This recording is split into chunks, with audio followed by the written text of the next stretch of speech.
যে তাপে ডিম পোচ করে খেলাম আমি আজকে। হ্যাঁ, আজকাল তো ফেসবুক, ইউটিউব, টিকটক সব জায়গাতেই এটা ট্রেন্ডে চলছে। সবাই এই হ্যাকটা ট্রাই করছে, তো আজকে আমি এই হ্যাকটা ট্রাই করতে চলে আসলাম ছাদে। তো প্রথমে এটা করার জন্য একটা প্যান রোদে বসিয়ে দিলাম আধা ঘন্টার জন্য।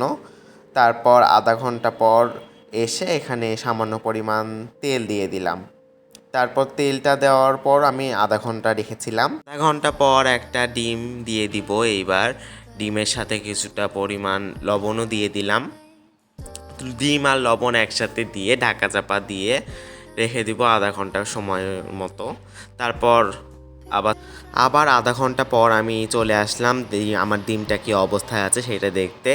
আর এই যে দেখো আমার ডিমটা কিন্তু সুন্দর মতো সেদ্ধ হয়ে গিয়েছে। এবার আমি ডিমটা টেস্ট করে দেখব এটার টেস্ট কেমন।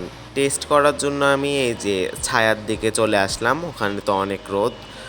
তো এখান থেকে আমি একটু ডিম নিয়ে টেস্ট করলাম।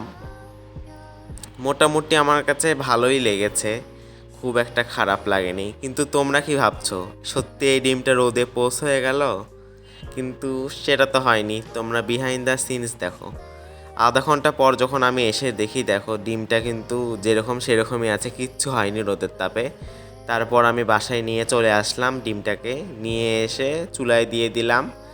দিয়ে এখানেই কিন্তু আমি ডিমটা রান্না করলাম। আসলে সূর্যের তাপে কিছুই হয়নি। ডিমটা দেখো কীরকম সাদা সাদা হয়ে গিয়েছিল। তারপরে এই যে ছাদে নিয়ে আসলাম আর তোমাদেরকে দেখালাম। আসলে এটা একদমই ফেক, তোমরা কখনো ট্রাই করবা।